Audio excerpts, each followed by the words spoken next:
किसी किसान का बेटा कहाँ पढ़ने जाता है क्योंकि उसकी क्षमता नहीं है, क्योंकि तू वो फ्रूटी पियला के बाद तुरंत बटन दूसरा जगह चल जाता है। देख रहा हूँ कि हमारा बिहार में बदलाव कुछ नहीं हुआ है, दारू बंद हुआ है तब वो मिलिए रहा है। हेलो दोस्तों, नमस्कार। आप जो ये वीडियो देखे कमिंग सून में, यह वीडियो 2 साल पुराना है और अब क्यों वायरल हो रहा है।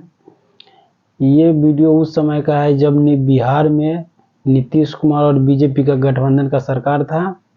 अब वायरल कराया जा रहा है। दोस्तों, आप समझ सकते किसके तरफ से ये वीडियो वायरल कराया जा रहा है, इसको प्रभाव डालने के लिए। ये वीडियो पूरा देखिए और वीडियो देखने के बाद अपनी प्रतिक्रिया दें। 4 गो गाना शूटिंग करे गए नहीं, जर्मनी से आर्मेनिया से दुबई से फिर शाहजहां के शारजहां साला। हाँ देखा था लड़का जाना तारा सा शारजहां।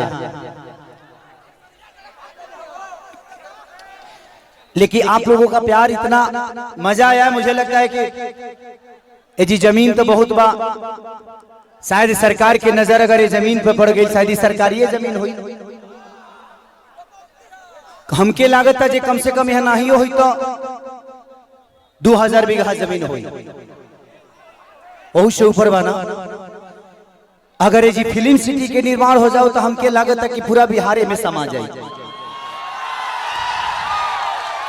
लेकिन हम केहू के दोष नहीं दे सकत। हम आखिर बताई, हम एगो अभिनेता है, कलाकार है, हम नेता तो है ना। हम के करे के दोस्ती अनाज के की दोस्ती समाज के करा के दोस्ती अनाज के की दोस्ती समाज के, गैस के दी की प्याज के। देखिए इंसान में एक बात बताएं आपसे, वो ट्रेन गलत नहीं होती है जो लेट होती है, वो सवारी गलत होती है जो उस पर सफर करती है। हमें अपने आप को समझना तो पड़ेगा ना। हम अपने बच्चों की भविष्य तय नहीं कर सकते। हमें अधिकार तो मिलता है, तो कम से कम हम उस अधिकार के साथ हम अपने ऐसे इंसान को चुने जिससे हमारा भला हो सके। आज अगर यहाँ फिल्म सिटी बन जाए तो मुझे लगता है कि खेसारी लाल यादव यूपी में शूट करने जाते हैं, वहां पे कम से कम 60 से 70 लाख रुपया भैया प्रोड्यूसर और डायरेक्टर यूपी सरकार को दे के आता है। वहां कम से कम 300 लोगों को रोजी मिलेला, रोज कलाकार रोजी पैदा होले, रोज कलाकार काम करेले। लेकिन बिहार सरकार के कोनो चिंता नहीं है। ये बताई खेसरिया चाहे जितना भी संपत्ति बनौले बा बॉम्बे में बनौले बा, अगर वह चीज बिहार में रही तो खेसरिया का सारा संपत्ति बिहार में रही ना, हम अपना परिवार के अपना भाई लोगों के साथ रहते तो हमके भी तकलीफ होला, हमके भी अच्छा ना लगे कि हम दूसरा शहर में जाके दूसरा राज्य में जाके 2 रोटी कमाता नहीं। हमके शर्म लागेला दूसरा के जगह काम करे में। लेकिन क्या करी, जब हमारे खेत बंजर हो जाए तो घर हर तो दूसरे के खेत में नहीं चलावे के पड़ी हमके। और हमारा खेत बंजर, हम किसान हो के भी इस खेत को आबाद नहीं कर पा रहे हैं, तो गलती हमारी है। गलती हमारी ये है कि हम जब इलेक्शन आता है तो खाली 2 फ्रूटी पियला के बाद तुरंत बटन दूसरा जगह चल जाता है। कि इन लोगों ने अगर यहीं पे स्कूल दिया होता तो इनके भी बच्चे यहीं पे शिक्षित हो जाते। लेकिन इन्होंने जब अपने बच्चे का भविष्य तय नहीं किया तो हमारे बच्चों का भविष्य तय कहां से कर पाएंगे। अब ये बताइए कि यूट्यूब पर डाल दी तो लोग कहिए खेसरिया राजनेता हो गए। अब हम अपन दुखों ना कह सकिले। अच्छा, हम नाजायज बोलते हैं चाचा। अभी बताइए खेसरिया जब अपना खातिर हॉस्पिटल नहीं बनवले तब गांव भर का इलाज कहां से कराई। तो जब ये हमारे नेता अपना इलाज कराने के लिए एम्स में जाते हैं, हमारे नेता अपना इलाज कराने के लिए बॉम्बे जाते हैं, विदेश जाते हैं, तो ये बताइए जब ये अपने इलाज के लिए अस्पताल नहीं खुलवाए तो हमारे इलाज के लिए कहां से खुलवा पाएंगे। मेरी उम्र आज 28 से 30 वर्ष की हो गई। 30 वर्ष से हो सकता है 5 वर्ष बाद मुझे होश आ गया होगा। 25 वर्ष से तो ऐसा ही। सबसे पहले एक दिन की खुशी को मारना पड़ेगा अगर आपको पूरे जीवन की खुशी लेना है तो। एक दिन की खुशी को जिस दिन आप मार दीजिएगा, अधिकार वो आपका नहीं है, वो आपके बच्चे का भविष्य है जो आपको तय करना है। पैदा करना ही बच्चों का भविष्य नहीं होता, शिक्षा देना ही भविष्य नहीं होता। ये बताइए खेसारी के बेटा बेटी है खेसारी का लगे पैसा बा तो अमेरिका में पढ़ा दिए, लेकिन सबका लगे वो सक्षम तो नहीं ना जब अपना बेटा बेटी का अमेरिका में पढ़ाई। तो बिहार में कितना लोग खेसारी बजी? एक गो ना, एक गो खेसरिया बा। ये बताइए आज भी हमारे बिहार के नेता हैं, यूपी के नेता हैं, सबके अपने बच्चे कोई अमेरिका में पढ़ता है, कोई लंदन में पढ़ता है, कोई मॉरिशस में पढ़ता है। इसमें दोष हम सरकार को नहीं देंगे, क्योंकि हमारे पास रोजी नहीं है। हम अपनी रोजी ढूंढते हैं, वो चाहे हमें नशा में मिले या बुराई करके मिले या किसी का मर्डर करके मिले। हमारे पास अगर रोजी होती, हमारे पास काम होता, हमारे पास किसी का विश्वास होता, तो शायद आज हम भी बेकार नहीं होते। किसी फैक्ट्री में अपने ही जिला में, अपने ही गृह जिला में, अपने ही घर में काम करते। तो जब इंसान बेकार होता है तो वो गलत काम करता है। तो गलत काम तभी होता है जब इंसान फुर्सत में होला। एक गलत काम हो जाता है, टाइमे ना मिले। अच्छा ही बताओ, तार गेहूं के दंवरी आई तो तू दूसरे के टिकोड़ा तुरे जीवो, तू अपन गेहूं दईबा ना। तो जब हमारे पास अपना वर्क होता, हमारे पास फैक्ट्रियां होती, तो आज हमारे भी घर की औरतें अपने पति के साथ रहती। ये अपने पति के लिए तरसती नहीं कि होली में आएंगे तो दीपावली में आएंगे। आज हम अपने बच्चों के साथ होली मनाते, दीपावली मनाते। हमें दीपावली मनाने के लिए किसी का परमिशन लेना पड़ता है, किसी से लेटर देना पड़ता है कि सर हमको जाना है, अपने बीबी के पास छठ आ गया है। तो हमें तो त्योहार मनाने की भी आजादी नहीं मिलती है। ऐसे राज्य में हम पैदा हो गए हैं।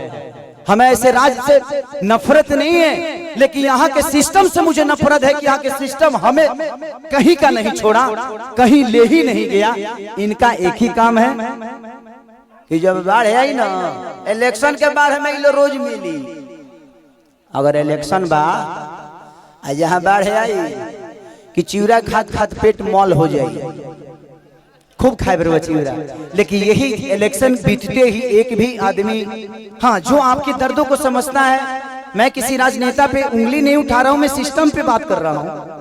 मुझे दुख होता है ऐसे देख के। इस जमीन को देखा तो मैं अपने अखिलेश बाबा से बोल रहा था एक बात कि बाबा इतनी अच्छी जमीनें हैं, ऐसे ही जगह पे हम शूट करने जाते हैं तो वहाँ फिल्म सिटी बन गया है।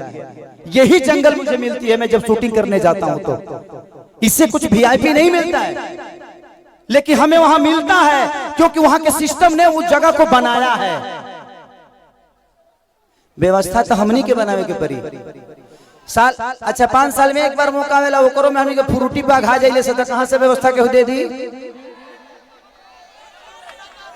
हमें अपने आप को बदलना पड़ेगा।